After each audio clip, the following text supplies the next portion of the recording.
gonna slide on down. Slide on down. Oh, I'm sorry. Did I break your concentration?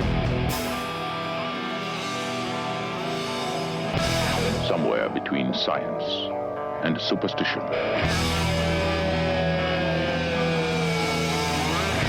We have such sights to show you.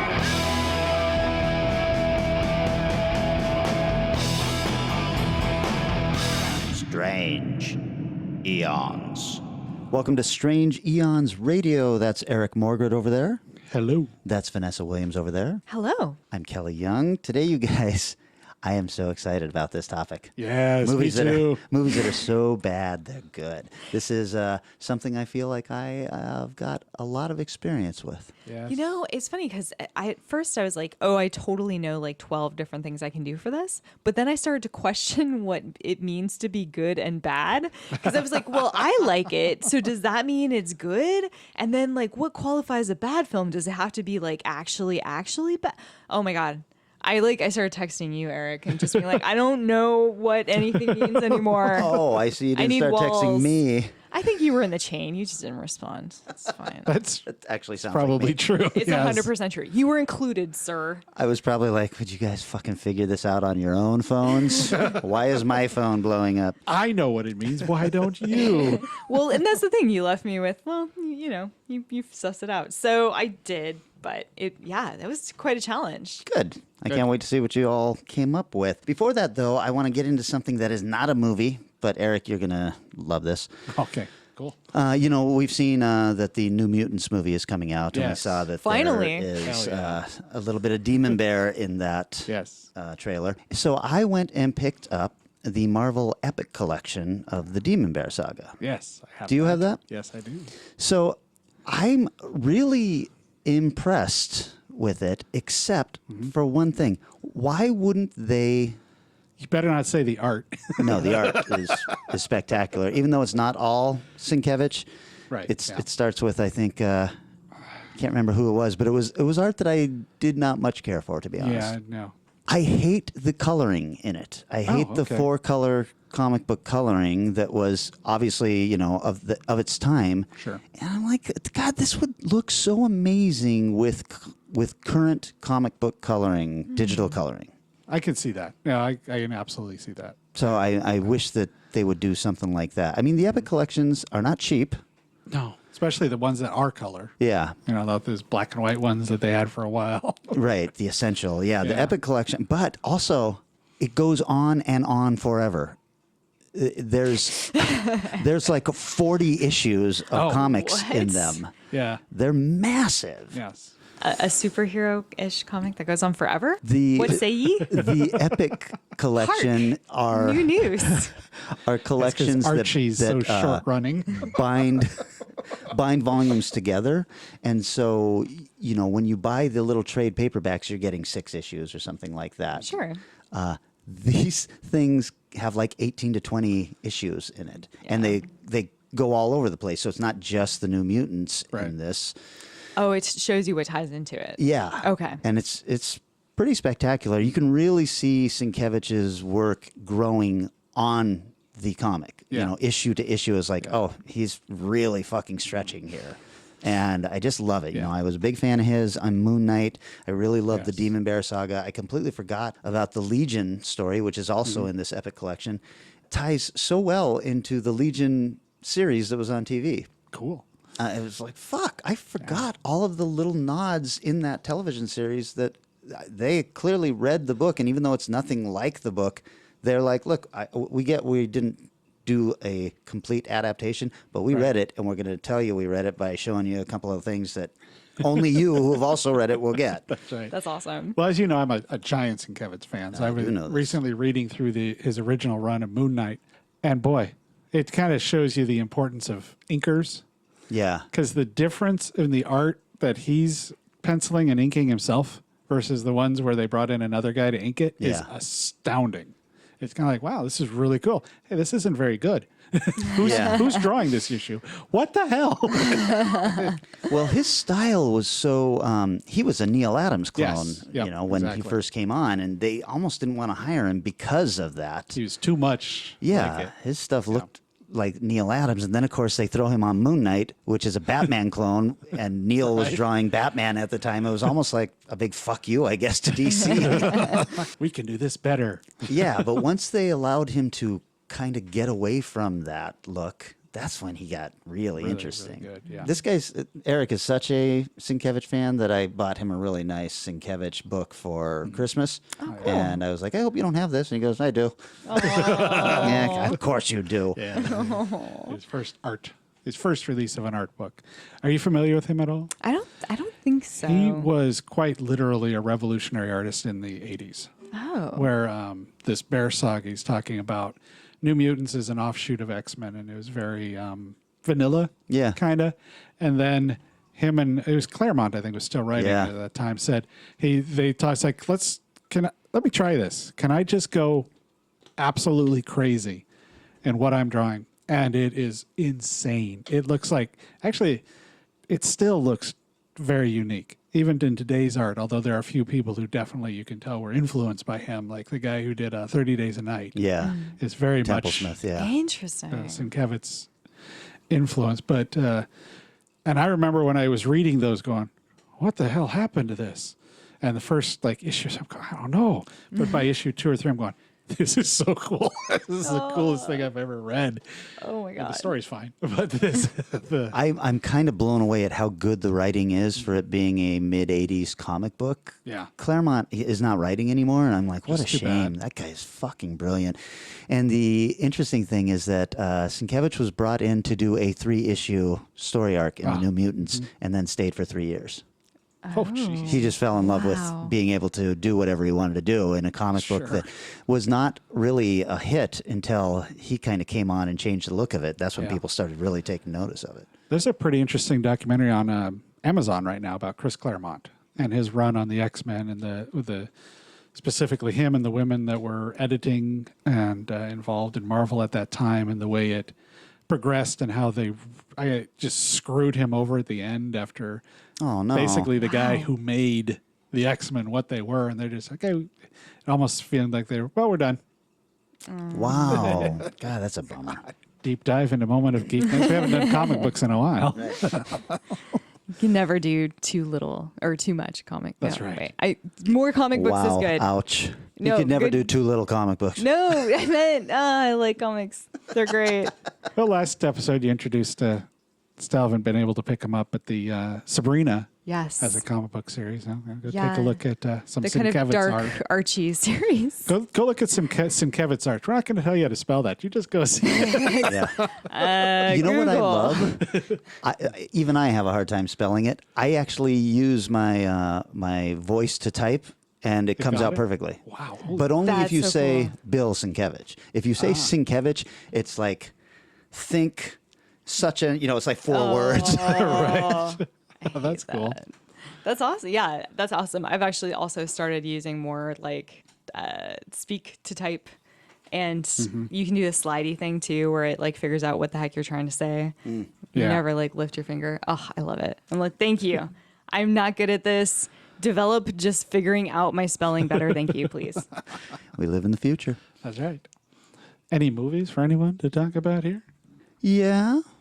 You're not sure? Well, I just spoke a lot, so I okay. wanted to give somebody Well, else a okay, chance. then I will dive in with, it's not a movie, but a TV show that I know. I think we've all seen the first episode. I've watched the second one now with Picard. Oh, right. I haven't watched the second yet. Oh, that surprises me. I know. I have the second and the third sitting on my desktop. I can't wait. Have you seen the second one? Yeah. I thought the first one was amazing. Yeah. One of the best episodes of Star Trek I've seen in a long time. The second one dips a little. Interesting. Interesting. It's very much, okay, now we're going to get into the meat of the story. Right. So we're going to pull back from the reintroduction of him in this world. And Right. so it's still good. Yeah. But it I heard it was a little bit of a slow burn. Like people were like at the end of episode 3, I've heard some people say, I'm not quite sure how they're going to it feels like they're just kind of thinking about picking up, but how much are they really going to get through in the first season? Okay. I know it's still good, but it definitely was a step down. But that's fine. I just like watching Patrick Stewart act, so I'm Yep. fine with Yeah. it. But I did Exactly. feel the same way. I was like, this one isn't as good. Interesting. Well, I'll look forward to that. Thanks, guys. I look forward to some mediocrity. Thank you. The best. Well, speaking of mediocrity, so last night I was watching some cult movies with my friends. Nice. And one of the ones that we watched was the 1980s The Blob, which I love. Oh. Yeah, The movie's I love that too. disgusting and so good. And then afterwards, they threw on the original The Blob. Oh, yeah. Oh my God, I was like yelling at the screen. I was like, do literally anything. That's a rough Move one. through the room. I still Finish kind of like it. Your action. They like never leave that one shot. It's basically like you're just watching somebody's actual day occurring. He's like, oh, I'm going to sneak out of bed. You see the guy. Okay, he's in his jeans and his button up. He pulls the covers off. He puts on one shoe. He puts on the second shoe. He ties his shoes. He opens the window. He puts one leg out the window. He puts the second leg out. I was like, okay, I am on a journey to somewhere. The near I the like ending, that it was you, fine. But you say the guy. That's Steve I McQueen. know, quote unquote nerdy Steve McQueen. I was like, oh, he can't be nerdy if he tries. Yeah, that was guy a just stretch breathes in coolness. casting. Look at this nerd with those steely blue eyes. He's taller than everybody, and every time he speaks, we all just listen and do what he says. Yeah, I was like, at one point, no one's like trying to beat him up. Like when the bullies are circling his car or whatever, he just kind of gives them like a half smile. And he's like, huh. And then like 2 minutes later, they're like part of his entourage. I think my favorite scene in that movie is when the Blob is going like through the diner, and it's clearly just a picture of the diner, and they've put this blobby Yes. thing and moved it on it. It's so good. There were a couple of Yeah. weird like sketch moments where Yeah. they were odd angles, and you could see the blob shift through it. And I was like, this is clearly just a drawing. Exactly. Yeah. Yeah. It's a model. I don't was know why fun. I love it so much. I mean, that was not a The song big is- budget. Oh, The song is so good. beware of the blob. Well, doesn't the city that was shot in shows that film like every year during some kind of an anniversary? I don't know if it's release date or something, but it's a big deal. Yeah. There in that city, and I think that's great. I like that aspect of it. It's like, all right, be proud of this interesting film. Yeah, absolutely. I mean, A like good one you to should own talk it. about on the So Bad It's Good episode. 'cause It's it true. It can go there. I guess you know what? You're not wrong. You're not Well, wrong. except I do that like you the didn't think it was solution. good. Okay, well, no, I didn't. You at thought all. it was a bad but movie. I did enjoy the ending where they just like helicopter it off and drop it, and they're like, "The end?" Question mark. Question mark. I was like, "Man, this is the first global warming warning film I've ever seen. Like the earliest of its day." They're like, "Hopefully, the Arctic will keep it cold." And never melt. And then it's just kind of like pause. It's like, uh-oh. Sorry, guys. But my theory is that the blob becomes a thing. Ooh. That's a Yeah. fun theory. Yeah. Because It develops. Yeah, exactly. Like they drop it off in the Arctic and somebody digs it out because they're dumb. And maybe with global warming, it starts to move around when the sun hits it, you know? It's like, oh. It learned a lot of new tricks. Okay, well, I've got one that's the other end of that spectrum. Not far off time-wise, I don't think, but one I'd wanted to see for years and kept hearing about but never watched was A Face in the Crowd. Oh, I've Andy never seen Griffith. this. Oh my God, it is fantastic. He is so good in that. Jesus, if you're only familiar with Andy Griffith through what's his Matlock? TV? No, his The TV. Andy Griffith the Show? Andy Griffith Show. Is that what it was called? Okay. Not Matlock.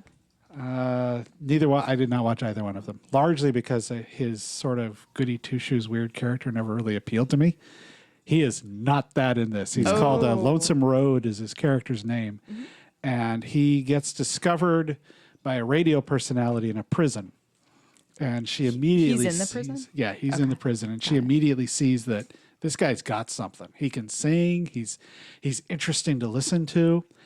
And she takes him and develops him into TV personality. They're talking like, I've got 50 million people watching me, and this thing, and he just becomes this raging ass. Well, he was an asshole from day one, but as he gets bigger, he becomes a bigger asshole, and he is so good in this. Wow. And I forgot the actress's name because I didn't write a lot of notes on this one, and she is fabulous. That's how I felt about Angela Lansbury when I saw Manchurian Candidate. Oh, It's like yeah. it's the same thing, like little old lady shows that people would watch in the middle of the afternoon, Matlock and Murder, She Wrote. Murder, She Wrote. Yeah. Then you see them when they're in their prime acting. It's like, oh my God, I'll never Yes. trust you again. Yeah. This is definitely one of those that people say still relevant today. Oh hell yeah! Interesting. Frighteningly relevant today because the guy, once he gets signed by a major network, the guy comes in and starts to use him to like promote his senator and promote to get involved with politics and sell. This guy wants him to sell the senator. He wants him to sell, and he's like, "All right, I can sell anything." And it's just, oh my God! And it builds to an amazing climax. The end of the film is just, I mean, one of those movies, goosebump kind of reaction. I'm talking about it. It is so goddamn good. Criterion Channel is what I watched it on. And it's like, okay, this alone is worth 3 months of paying for the Criterion collection. Wow. Yeah, that's a neat movie. He is cold and creepy. Yeah, he really is. Man. So highly, highly recommended. I saw a little movie called Depraved, brand new. Oh, okay. It's kind of a modern day telling of the Frankenstein story. Good moments and bad moments, but I thought it was really interesting. It's directed by the guy that directed that film Wendigo that we saw down at the Lovecraft Film Festival about 20 years ago, and it looks really interesting. I mean, when I say that, it's got an interesting look to it. And I just, very, very low budget. If this has a $2 million budget, I'd be very surprised. And it just takes place in downtown modern day New York with a guy who's trying to create a man and does. And hilarity ensues. I don't remember for one of the subjects we were doing, I started watching that. I don't remember what it was. I made and it's long. Yeah. It's like 2 hours at least. I watched about 20 minutes of it going, okay, this is interesting, but I need to watch something I know I'm going to want to recommend as whatever that subject was. Right. And that was not going to be it. So I want to go back and finish watching it. It's definitely a slow burn, but I thought it was very worth it. I was very satisfied at the end. And normally, if it's a really slow burn, I'll be checking my phone or folding my laundry or something. And that didn't happen for whatever reason. Nice. It seemed pretty good. I just knew it was not going to fit whatever that subject was. Right. That's okay. We'll pretend that this conversation never happened. You can just bring it up for the next time it fits one of our categories. We'll be like, oh, what a surprise. You finished you started this film. Tell us more. I'm good. Well, one other thing I could mention that I watched was Gemini Man, Oh, boy. an Ang Lee joint. Oh, okay. Yeah. And? Will Smith versus Will Smith. It was a lot more fun than I expected it Oh, to be. okay. Yeah, it was this really dumb action film, but like not any worse than any other dumb action film. I really enjoyed watching them fight each other. It felt very terrifying. It did feel very like superhero-y, like way too much power for a human being to have. But the story was like, it had some good beats. It was fun. I was like, you can tell it's an Ang Lee film and it's not just a Joe Schmuck, whatever, action fanboy Competent film. director at the helm. Yeah, you can definitely tell there's somebody behind the wheel. Whether or not the project is actually stellar, I mean, it's definitely not like an amazing film, but it was surprisingly not terrible. That is surprising because the trailer made it look terrible. Oh, so bad. So bad. I mean, I honestly only grabbed it because my mom's been really into action films. So I got her like Equalizer 2 and like, trying to like give her something to watch. And I saw it on the shelf and was like, she might enjoy this. And she loved it. Oh, good. Yeah, she was super on.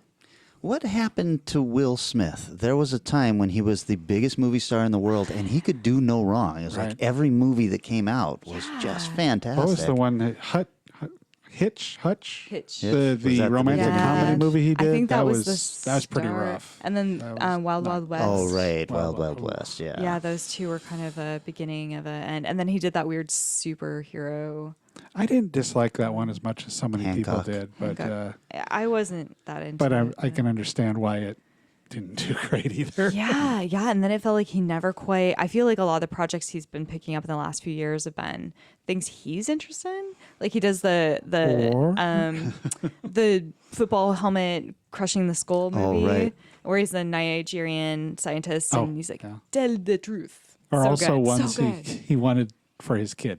He did a Yeah, lot of stuff to have his Oh, kid right. act in it. a couple of those. That Right. Shyamalan movie, right? Yeah. The Earth something or other. Yeah, the Karate Kid movie and the I like that Karate Kid movie, if I'm being honest. I haven't seen it. the Wall Street one, where he was the guy who was homeless with his kid. Sunshine. Oh, Happiness. Happiness. Yeah, that was solid work by him, but not exactly a fun film to watch. No, and it's funny. Like I actually did recently watch Bad Boys 3. No, that's not out yet. That's in theaters. Unless it's brand new. It's Yeah, in theaters. Oh, okay. Yeah, no. it's You in theaters. paid money to go see Bad Boys 3.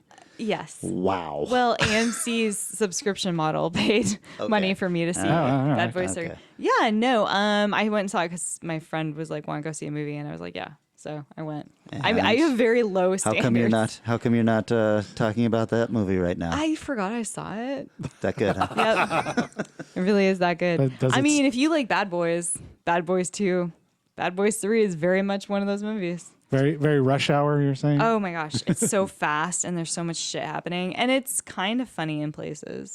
But like it's the whole honestly, like if you loved 90s action films, you'll really dig it because it has that same style. Michael Bay does not direct this. He does star in a bit role in it, which is kind of hilarious and they That's do clever. use his style, but Does he produce it?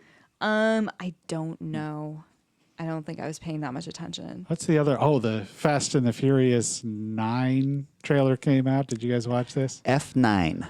Yeah. What the? They're just running out of ways to call it. Their titles have become so confusing. And if they were going to do that, why wouldn't Part 8 have been F8? Because that makes fate. Fate. That would have been a way cooler title. But F9, I don't get that at all. What? Did you watch the trailer? Yeah, of course. And Okay, I don't they- need to watch it to know I'm going to spend money in Oh, hell yeah. theater. But the bit with the car on the end of the rope is going, yep, they're not going to try to get, they're sticking with the non-real.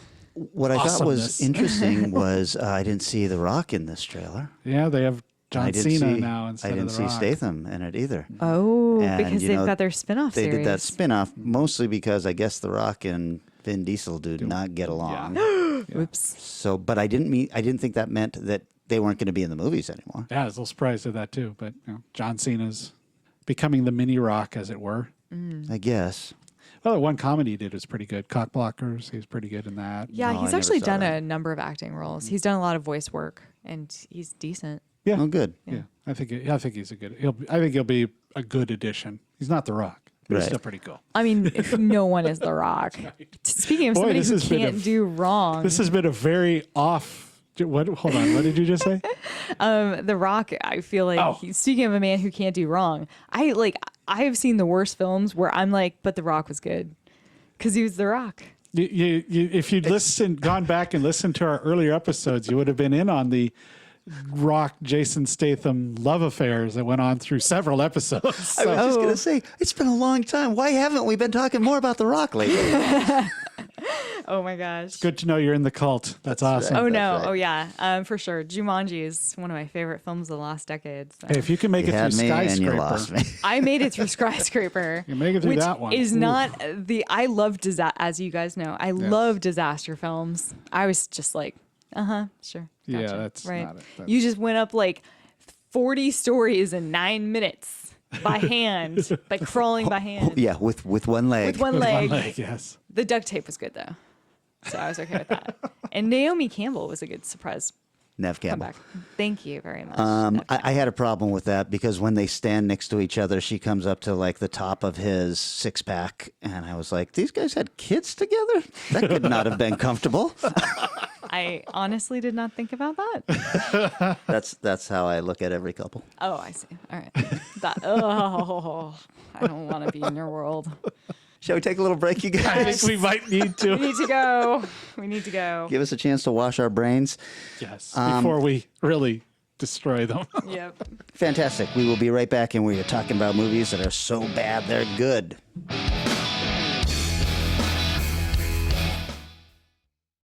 You creeping? Oh, I'm so creeping and crawling. Creepy crawlers! It's the Creepy Crawlers Bug Maker. You can create a creepy insect army of goo-filled crawlers. Just smash and splat. Grind them up with the Creepy Bug Grinder. And make them again. These crawlers go smack and splat. Creepy Crawlers! Creepy Crawlers Bug Maker, Grinder, Smasher, Molds, and Refills. Each sold separately. Out now from Moose.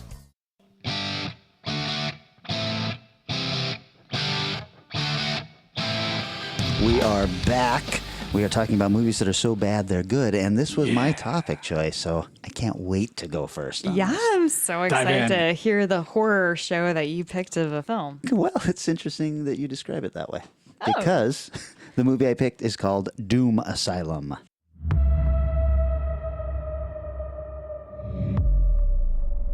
But I'm worried now, that legend about the coroner? Nobody ever got killed by a legend. Back in a flash. And if I'm not, don't come looking for me.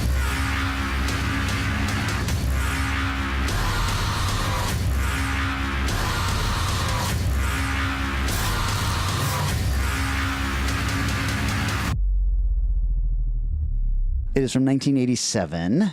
It had a budget of $90,000. Box office, I could find no numbers. Rotten Tomatoes critics, I could find no numbers. The audience has it at 26%, but that's because they don't get it. It was directed by Richard Friedman, who has 33 credits, mostly TV, Friday the 13th, the TV series, Monsters, Lois and Clark, Baywatch Nights. And he's still working. This movie came out in 87. This guy is still working. Good for him, man. Yeah, it was written by that guy, Richard Friedman, and Rick Marks, who had 59 credits between the years of 1981 and 1996. I don't know what happened in 96 that he decided to get out. He's still alive. But Tried he to focus on his pop music career. I don't know, but let me just name a couple of movies and you tell me if you've seen them. Mask, not that one. I was going to say, which one? Babe, Sure. not that one. Oh. Puss in Boots, no, not that one. Dead Man Walking, does that ring a bell? Not that one though. What the hell, Is he man? doing porn? Just porn Did he versions? work No, for just the asylum? shitty movies. Oh my Have God. titles of movies that you've heard. I do want to see the porn version of Dead Man Walking, though. 59 credits. This guy was working hard. It stars Patty Mullen. You've never heard or seen her before. Ruth Collins, William Hay, and Kristen Davis in her very first movie. Holy shit. She is the very pretty brunette from Sex and the City. Yeah. So this is one of those movies. It was made in 87. So it starts with a 20 years ago.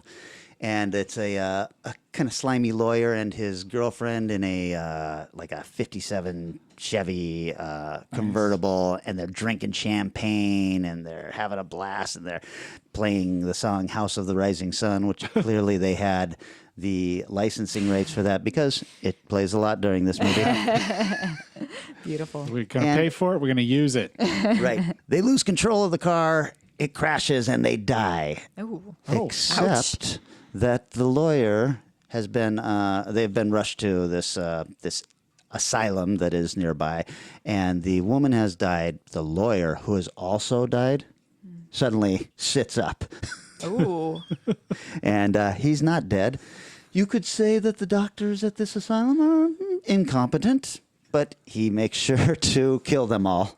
Oh. Okay. Huh. That's He's a twist. horribly disfigured. They don't know what's going on. He's taking autopsy tools and like sawing their heads off and stuff. Oh, it's my God. super, super gory. And he's got some pretty great prosthetic face makeup on, kind of a Freddy Krueger looking thing. And then it goes it flash forwards to present day. So a group of the oldest teenagers in the world are going to a party at the local abandoned asylum. Of course they are. And That's where you go when you're 35. Yeah. Turns out, of course, that the young girl who is part of this group of 4 teenagers, her mom died on this road 20 years ago. Oh, snap. Was she wearing a white dress when she died? No, okay. but she was the woman who was with the lawyer in that flashback or original intro. I can't quite figure out the math then because it was 20 years ago and these are clearly supposed to be teenagers. Okay. So I'm not sure how her mom had her. A little curious. This is only one of the reasons I love this movie. Bad math. One of the other reasons I love this movie is at the abandoned asylum is a local female punk rock group who are using it to practice. Yes. And they are awful. Yes. Go 80s bad punk. They are also dressed like they came out of the Mad Max movie. Of course. They've all got huge spikes and football shoulder pads on with spikes on them. Yes. Mohawks. No acting class for these girls, let me tell you this much. I mean, you don't want to get fancy. Right. So, of course, this group of preppy teenagers and punk rockers clash. And they're having all sorts of, I guess, fights you'd call it. The punk rockers have filled up condoms full of water, which they're throwing at them like water balloons. Sure. Yeah, And then- those are great for breaking on contact. Right. Right. No one thought that through. Except for you. No one in the history of time has thought that through except for you. Anyhow, they have to then come together because there is this horribly disfigured lawyer who is still haunting this asylum, carrying around all these autopsy tools and killing them one by one. These kills are fucking outrageous and fairly gross. I mean, pretty decent gore effects in this. They had no money and it obviously went right into the gore. There's a scene where Kristen Davis, her head gets sawed kind of in half diagonally, and it's kind of just hanging there in pieces. It is gruesome. Ooh, I actually was like, ugh. That was pretty good. And it was definitely special effects, not visual effects. Yeah, this is 1987. That's amazing. Sorry, I'm just trying to imagine. Oof. All right. Yeah, I mean, her face, it lingers just long enough for you to realize, oh, that wasn't a real head, but it was still a fairly decent likeness, and it gets some really, really good gore going on. The dialogue in this is fucking awful, and it's not helped by the delivery. So the punk girl, everything she says is just this caricature of an evil person, but she punctuates her lines with Oh, no. Oh, right. after every line. I am evil. See? Do you get it? There's one point where the girl, the good girl, the daughter of this deranged guy, she is roughed up a bit, and the boyfriend actually helps her to her feet, and he's like, Sarah, are you okay? And she says, how would I know that? What? Right? Yeah. Okay. Beautiful. Also, the boyfriend's tick, the thing that'll make you remember him, is that he's indecisive. And so everything he says is, well, why don't we do this? Or we could do this. I mean, what do you guys think?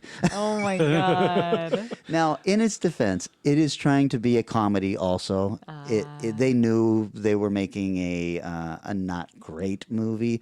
I think that the acting is not bad acting on purpose. I think they come by it honestly. And that's kind of what makes it better. I've never been a fan of like Lost Skeleton of Cadavra or whatever that movie is, where it pretends to be a bad movie, but it was made to be a bad movie. Right. I don't like those kind of movies. Yeah. I like earnest movies that just ended up so bad that Troll you, 2 that you or- have to yeah. enjoy them. But that was not their intent, and I don't think it was the intent to make this a bad movie. Right. But man, it is bad. It is so bad, and it is so much fun, you guys. There's just a ton of heart in it. It was shot in 8 days on location in an abandoned asylum. Whoa. Yeah.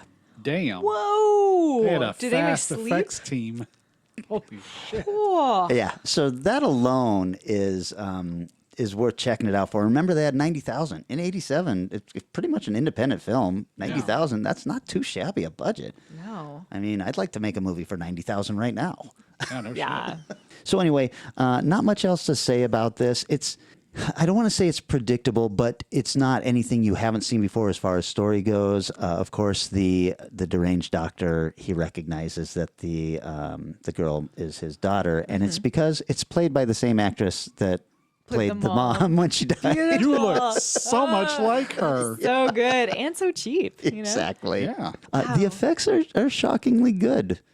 So, I think he's got a lot of Freddy in him, a lot of one-liners that he's throwing out. I wish that they were all like lawyer specific or something like that, but they're not.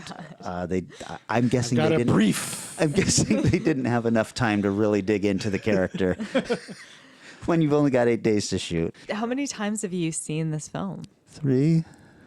Nice. Nice. I didn't have to watch it again, but I did.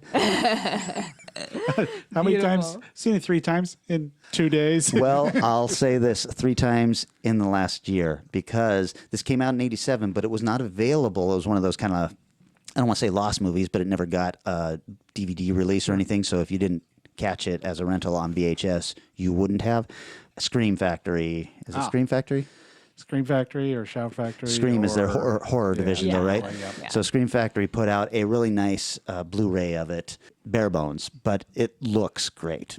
Oh, that's so cool. Sounds awesome. yeah, so if you're interested at all, you could do a lot worse than this movie. I think especially if you're watching it with friends and you're having a few drinks. Oh yeah. So This is definitely being added to my list. Nice. oh, excellent! Oh, I cannot wait to hear what you say. Yes, we I need hope to this see it. ends up as a movie night with one of your friends and you become a hero. I am going to suggest it. Nice. Sorry if I drive next. Oh no, you are more than Okay. welcome to. Boy, when you picked this one, I knew exactly the one I was going for. Oh. The problem was I didn't know how to find the damn thing. Let me paint you a little picture here on the seeing this. Take one. us on a journey. This is the movie that moved me from kind of hating bad movies to just dismissing them to thoroughly enjoying the shit out of so bad they're good. And we saw this. Kelly and I saw this together under these strangest circumstances. I'm sure you're familiar with AFM, the American Film Market, which is for those of you that not, it's a giant film market down in LA where they rent out, I think, 3 hotels, clear out all the furniture, and just set up offices in every place. So everybody's there selling movies. And they Selling their movies. This is movies, where independent filmmakers go and try to get a studio to Yes. buy their film. And some places pay to screen their films, which is exorbitantly expensive. So we were at downtime or something with it. Well, let's watch this. This looks awful. 5 minutes into it, we're going, oh yeah, this is awful. There was about 6 or 7 people watching when we started, and there was 2 when we were done. Right? We were the only ones who stuck it out. Oh my god. Because the whole point of it is the people who are watching it ostensibly are supposed to be buyers. Yeah. And they nobody don't wanna buy was it. going to buy this. No, nobody was. But you got to tell them what the movie is. It came out in 2007. It's now called Island of the Living Dead.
Welcome among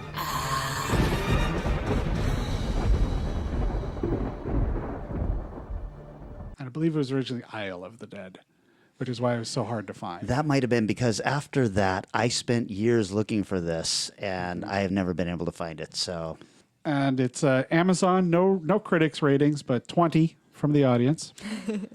Fits perfectly. I watched it on Amazon. If you're quick, I don't know how long it's going to be available, but Shout Factory already gone. it's not that it's gone. It's that you sent me a link and said that movie you love is only $5, and I waited a day, and that sale is no longer on. So you can spend the $21.99 for it or something. And I was like, I can rent it for $1.99. I think I will. I brought all three of those movies at $5 each. So it's directed by Bruno Mattei, who is the guy who directed all those films that I purchased. Although he's going by Vincent Dawn was his director's name for this film. He's done a crap ton of films. And some of them are my favorites. Yes, like Shocking Dark. Yes. And Robo War. Fucking love Robo War. Robo War was almost my choice. He actually died in 2007, but finished with 2 movies being made in 2007, including this one. At least that's when it was released. But he made a movie that day too. It looked like it was from the 60s. Oh, God, yeah. He helped with writing most of the time. Antonio Tentori is credited as story and screenplay, but he wrote the amazing Dracula 3D, Cat in the Brain. Not a great movie, but a great cover for a DVD. And Giovanni Paolucci produced and co-wrote several Bruno films, starring nobody you've ever heard of. Fantastic. Yvette Zizan, who's in Zombies the Beginning. Gaetano Rizzo, who's a guard of the cell in Lady Hawk. Alvin Anson, who works mainly in the Philippines, this is definitely a shot in the Philippines film. Italian film shot in English in the Philippines. Right. So right there, you know what the acting level is going to be, where it's a bunch of Italian people sort of speaking English. Top and then notch. Overdubbed later on most of the time. The story is a group of treasure hunters survive a shipwreck only to find themselves stuck on a deserted island. Actually, it's not a shipwreck initially. The ship breaks down. They decide, hey, let's go check out this island. And they find that it's been overrun with flesh-eating zombies. Although the film does start with a flashback way back when of Spaniards taking a bunch of what turn out to be zombies in covered heads and just like sticking their spears in their heads to kill them, and eventually that does not go very well for the Spaniards as the zombies sort of take over. So the reason I knew this was the movie we watched, because there was one very specific scene I remembered, and I thought it was the end of the movie, but it happens like 10 minutes into the film, 20 minutes in, and the zombies start attacking the people on the island. Then they somehow realize there's a boat out there too. Oh. And they all wander out to the boat and figure out how to climb onto the boat. And the guy who's repairing it realizes he's overcome and it's all done. And he decides to push, there's this bright red button. It's like, you're not going to take me alive, and presses the button and the whole ship just explodes. Oh my God.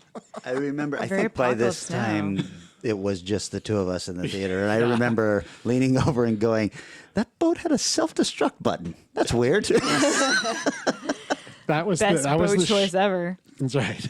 That was the shot I was always looking for when I was trying to find this movie.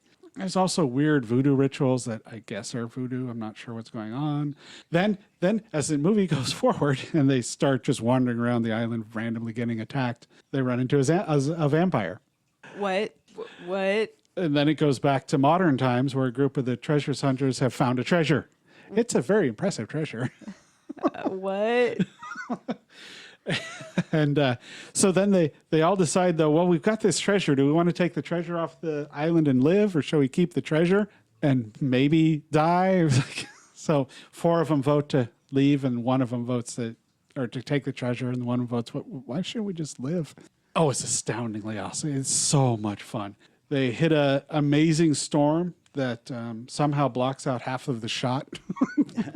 Like, what is this? There's one of the actresses who I think just totally realized what kind of film she was in. And her line delivery is amazing. Every line is delivered like it's the denouement of the most dramatic film ever. Is it, or is it dubbed in that way? Is it her She is actually? Also just, the actress herself is just over the top, like, Nice. I need to go over there. So if it was overdubbed, they looked at her and go, I need to match that intensity. And so one little bit like, you guys stay behind here and watch for the zombies to come as we're going to go investigate something. So they leave a guy and a girl alone with, I think, a bat or a gun for one of them. And everybody else who's leaving takes all the rest of the weapons. What? So the girls in there goes like, maybe you should give them the weapons. But let's see. Oh, and they even do a nice little parody of or homage to the Night of the Living Dead Barbara scene when they wander onto a cemetery that happens to be on this island. Oh. Nice. Let's see what. Oh, the Necronomicon is there. Right, the guy is right. underground looking through the treasure area, finds the Necronomicon, and what's the other? De Mysterious, and one other that I didn't quite catch the name of. So they find, the hidden books and, of course, start reading from them. We're just like 20 minutes into this movie. Oh, my God. But the effects are bizarre because they almost look at him and go, well, this seems like it's good. But then you can see the mask of the zombie and the nose in the middle where the nose has been cut off, but the actor's nose is just painted black. Yeah. So Oh, my God. It's like Halloween makeup. so good. Except then on the other hand, I think I remember like heads exploding Yeah, it's pretty violent. in pretty impressive ways. Good ways. Okay. And as they're exploring down below, one of the guy wanders into this scene with a woman dressed as a music playing Spaniard where she's all in black lace with the veil over her face, and a zombie is in the corner playing Spanish guitar while the guy is interacting with her. Oh, my God. And it's not just a moment. It's like there's a great insert shot of the guy dramatically playing, of the zombie dramatically playing. Oh, so this good. is so awesome. And strange hallucinations when I think it's the overdramatic lady looks into the mirror and sees very bizarre things. There's an homage to Fulci's famous zombie shot with the eye trauma, not nearly as disturbing. I know you're the best carpenter I know of, or the kind of line dialogue where they're deciding to make a boat and to get off the island. And she's like, you're a great carpenter, make us a boat. It's like, It's not actually how it works. no. There's also an odd group of people wearing what are obviously skeleton costumes, worshiping a man in a skeleton costume. I don't know why. Some weird skeleton ritual. Yeah. The captain learns everything that's going on in the island from this zombie/ghost he's talking to, who's explaining everything that happens. I even don't really remember how the movie ends. It doesn't matter. What happened to the vampire? I don't remember. Let it go, Vanessa. I have too many questions. Oh my God. And none of them will be answered by watching this movie. Ah. But it found distribution because you were able to see it. It's spectacularly bad. Yeah. Bruno Matteo has I didn't even realize I owned one of his films already, Killer Nun, which I'd picked up at Crypticon through Vinegar Syndrome, I'm Vinegar guessing. Syndrome. Yeah, one of their offsets. And then, so now I own 4 of them because I ordered all 3 of those $5 DVDs. Have you watched Killer Nun? Or No, I was looking through going, hey, I'll have to watch this. Bruno Mattei is mostly known for he Italian filmmaker who completely rips off other films. Oh. Yes. So Shocking Dark is a rip-off of Aliens and Terminator. Yeah. And Robo War is a ripoff of Predator and RoboCop. Yes. And so I was a little surprised when you said that was him doing this because, I mean, this is just a ripoff of every other zombie movie. Right. It's not very specific. Right. But he's done a lot of films. The sincerity you're talking about, I don't necessarily think he gives a shit about making a good movie. What? But he enjoys going for it in whatever the hell he's making because there's no lack of effort to make this a spectacle. You know, he puts it all in there and doesn't care. I feel a ridiculous amount of sadness finding out that he passed away in 2007. Yeah, I was like, oh man. But now he'd been working for a long time. So you've got a large catalog to go through if you like. I can't wait. Good choice. So you're scared into watching this one as well? You're going to say, oh, sounds great. No, I'm good. Thanks. No, I'm good. Vampires, Spaniard, No. playing zombies. No. No, I'm good. On the other hand, will be renting it tonight. See, you won one of us over. I think that's all that matters.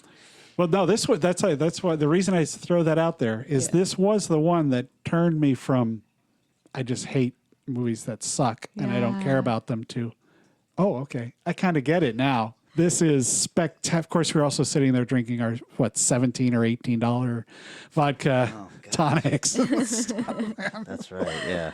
Fucking LA, man. Yeah. Yeah, it's funny that you say that because I feel like my pick is similar for me in that way. I think this was probably one of the first films that I very enjoyable. So the movie I chose is Pieces.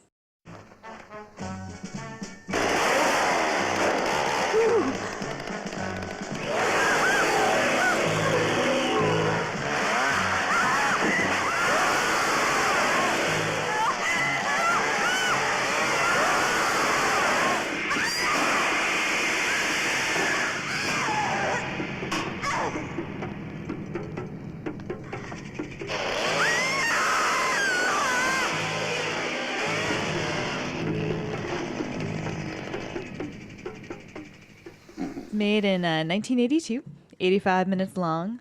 You guys might know it by its Spanish name, Mil Gritos Tiene la Noche. Oh. Good Lord, that's a lot more words than Pieces. I know, which translates to The Night Has 1,000 Screams. Oh, I fucking love that. Are you kidding me? It's a crazy title. The Rotten Tomatoes, 46% critics, 51% audience, which is much higher than I thought it would get.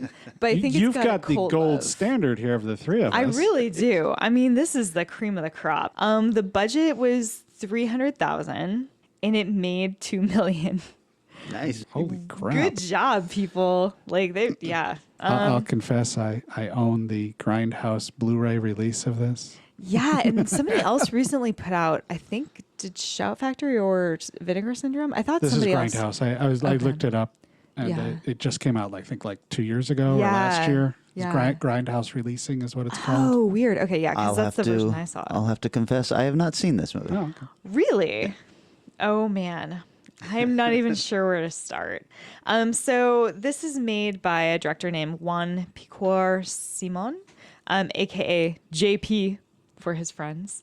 He's a Spanish director known for The Rift, Slugs, Supersonic Man, Manoa, City of God. He's very much an City of God? Manoa. Oh, City okay. of God. Okay. It's like, holy shit. No, what? you're missing one word off Did he there. like Nope. take four blots of acid and come out a movie genius? So good. Everything changed for him that day. Jesus. And he moved to Brazil. This is the episode where it's, not that one. Not that Not movie. that one. No. Nope, not Although that one. Slugs is highly entertaining. I have seen Slugs. I have not, but perhaps I should. He's definitely known for his exploitation work. The writer who wrote this particular piece of Pieces, Dick Randall, who is known as a quote unquote colorful producer. What, is that how he's credited? Yes, it's how he's written his own IMDb description. Oh, He's known as a man. colorful producer, did a lot of exploitation work as well. It stars the lieutenant. They say it's starring this guy who's a lieutenant. I don't think he's really the star, but that's okay. So I'll just say who he is. Christopher George from Rat Patrol, El Dorado, and Graduation Day. He is, quote unquote, American leading man. There's going to be a lot of brilliant like translation things along the way. And then the main girl who shows up 33 minutes into the film, Mary, played by Linda Day George. I can't read my own handwriting. It doesn't matter. Need to go back to the digital notes. And she's known as an American TV actress. She was in Mission Impossible. She played a character called Lisa. The true star, the Dean, as played by Edmund Purdom, who's an English actor who's in Harold the Great and the Egyptian. You can tell he's English, the English actor. I mean, like they're all American English, whatever, but you'd be hard pressed to tell because this is definitely a film that was dubbed. as is the Spanish way. I don't know whether or not they needed it, but it happens. So the basic plot of Pieces. So, yeah, okay, here we go. So an unknown assailant is killing female students at a college campus in Boston. Definitely Boston. Okay, sure. Who uses their body parts to make a human jigsaw puzzle. So the premise is pretty neat, right? The dude cutting up ladies, trying to make a hot lady. Basically, he's actually trying to make his mom, but that's okay. We start off on I don't know a if that's scene, okay, but all right. Boston, 1942. Young Timmy is doing a puzzle and singing Humpty Dumpty. Makes so much sense for, putting back together again. It's of a naked woman. His mother comes in and freaks out. She throws something at a mirror, which does not break. It is slow-mo, though, and it plays it twice, back to back. You are just like your dad. Get a bag. I'm going to burn it all. And she can't find any other things to burn, but she's very angry. Young Timmy then shows up with an axe and axes her in the head to death. Then saws her up. Then finishes his puzzle. Then hides in the closet and pretends that somebody came in and made this horrific assault. So then we are now later at a different time. Definitely in a Boston college. You can tell it's Boston College because there is a truck that goes by that's like Boston fix up things, something or another. I don't know. I know that there were some shots that were actually shot in Boston, but they were some exteriors from a previous film of his because he didn't have enough of a budget to actually go. So the film is actually shot in Spain. There's just a lot of moments in this movie where I think the thing I love about it is how much is lost in translation. This is like an adult Spanish man's idea of what like a groovy 60s, 70s style college is all about in America. And there's just some weird shit happening.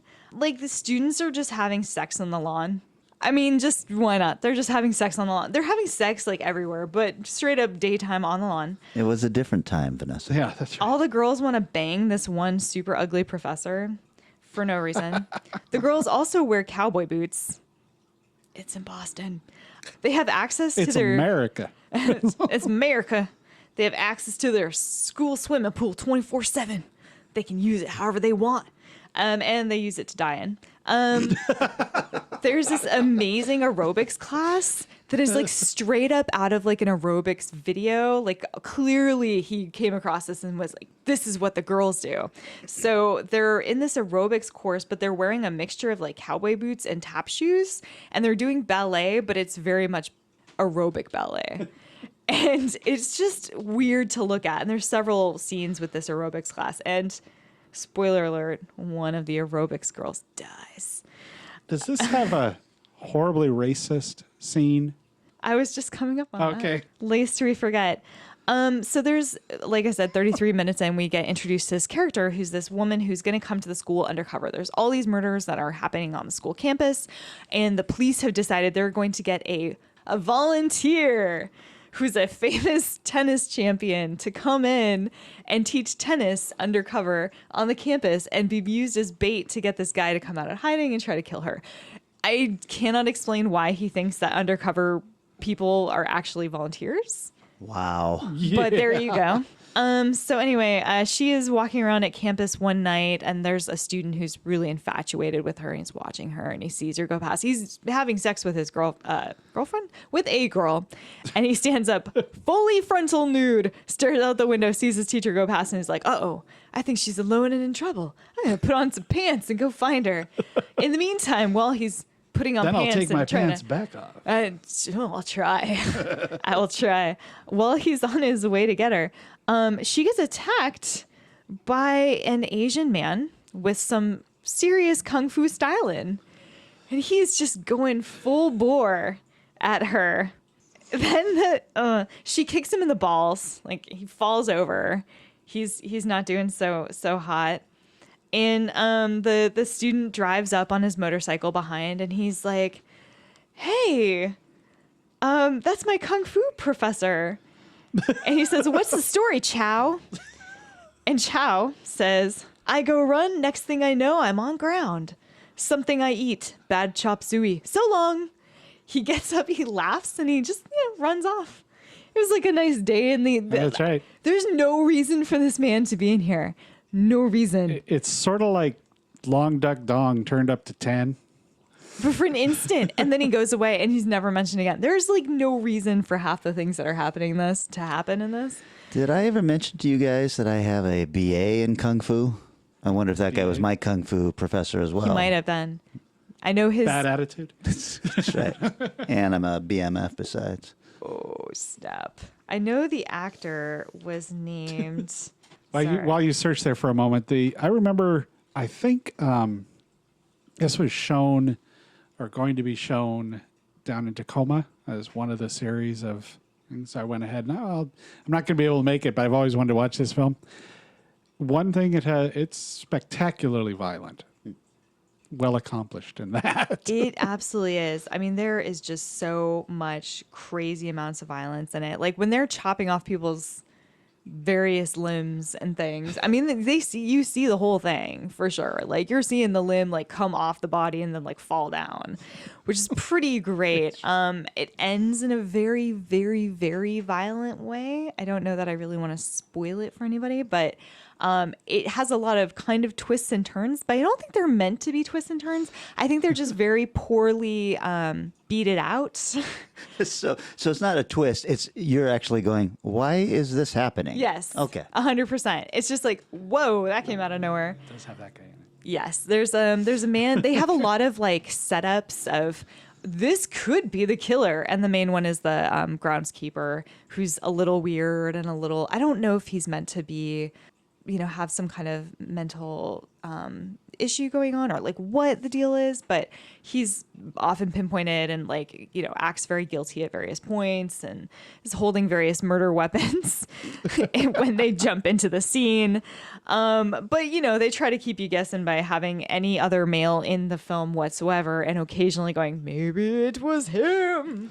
Like there's one of the professors I love it. They go into his classroom and they're like, hey, professor, how's it going? Nice skull. And he has a human skull on his desk. And he's like, oh, yes, it's an actual skull of a 16-year-old girl. Oh, God. Yep. I was like, so are we trying to say that this guy might be, I can't, Right. I don't know what's happening right now. I've got one of those too. Who doesn't? The skull? Okay, good. The script is overall just straight up awful, but it's so Spanish. Like the women are just screaming at the top of their lungs. At one point, the main actress just says, "The bastard was in there killing her. Bastard! Bastard! Bastard!" Like screaming it. And I'm like, yeah, this isn't supernatural, but that's all right. Yeah. You do you, girl. You do you. There's these great moments like when the aerobics girl is she feels like there's somebody stalking her in the halls after aerobics class. It's in this like enormous empty building for no reason that she's very lost in. She finally manages to get into an elevator and there is a figure in the elevator. And you always see the guy, but it's based off of the shadow. So he's completely in black. You can't see any of his features. You can just see the outline of him. And she kind of looks at him awkwardly and she's sitting in this elevator, quietly moving. Then he reaches over and he presses the cancel button and she's like, what's going on? And then all of a sudden you hear, this chainsaw, this bright yellow chainsaw that he like lifts up, but he has to like really like awkwardly lift it to chop her up because there's so little room in this Spanish elevator. I'm like, you got in the elevator with a man holding a chainsaw and then you're like surprised when you're like, oh no, like it just rips all the awkward tension out of the room immediately. You're like, oh, cool beans. Thank you for being here. Oh my gosh. So this film, this is the third time that I've seen this movie. It's ridiculous in every direction. Like I can't explain what's happening or why or what, but who cares? It does not matter. All you need to know is that random kung fu racism will occur. Mirrors will not break when you throw things at them. Except for there's one mirror in the beginning that kind of, I don't know. Maybe the director or somebody on set was very superstitious. I'm not going to actually break this mirror. It could have been. Yeah. It was shot across 4 weeks. It had 1 week of special effects. It was actually not prosecuted for obscenity in the UK, but it was seized and put under Section 3 of the Obscene Publications Act of 1959. The video nasties. During the video nasty controversy. Yeah. You got it. Kevin Thomas, a film critic for Los Angeles Times, gave it a negative review, saying, Pieces is a wretched, stupid little picture whose sole purpose is the exploitation of extreme violence against women. He's not wrong. Yeah, well, that's just your opinion, man. What do you know, sir? Apparently, the reason why the kung fu bit is in there is because the producer, Dick Randall, was simultaneously making a kung fu film in Rome. And he had a cameo for a Bruce Lee imitator, Bruce Lee. Oh, I know that guy. Who is written into this film, even though the scene makes no sense in the context and the rest of the film. I did not realize that's who that was. Most of the guts and gore were actually internal organs of dead animals. Oh, God. And it was real blood taken from a slaughterhouse, which is interesting because I thought the blood looked really fake. So now I'm like, oh, God, what does real blood look like? I don't think I know anymore. The entire film was shot in Madrid. Filming commenced in the winter of 1981. The pool scene, there's a pool scene that I mentioned with the actress literally swam in freezing cold water and almost froze to death as a result. Good stuff. And last but not least, this is Eli Roth's stated favorite slasher film. That tracks. Yeah. Makes sense. I like some of the taglines I saw for this one. Oh, what were did you come It's across exactly what you think it is. Beautiful. And you don't have to go to Texas for a chainsaw massacre. Oh, you also don't have to go to America for a chainsaw massacre. Wow. Well, I feel like I kind of have to see this movie You now. do have to see this movie. It's on Shudder. It's I- definitely, oh, is it's it? on Okay. Shudder, and there's also a Joe Bob version of it too. Oh, perfect. Well, that would be the version I'd watch then. I just can't wrap my head around a kung fu professor. What does he teach? Right. Kung fu, I get it, but still. I don't know what half of these people were teaching and or learning at this school. Oh, I didn't even mention the waterbed. Apparently, like, the students are, like, hanging out at a party and they're smoking weed, and one of them's like, did you hear we got, like, waterbed for the gym or something, or for the track team or something really weird. And, like, one of the chicks is like, have you ever had sex on a waterbed? It's incredible. And then later, of course, you can see waterbed action. But it's like, why would a school invest in a waterbed and put it in the gym? This doesn't, no one does this. Boy, also those waterbeds in the 80s, in the early 80s, trying to have sex on one of those, well, it's just slapping up against you and throwing all your rhythm off. It's not It's great. not incredible. Yes, I believe it. No, The opposite of incredible. Well, apparently the Spanish think it is.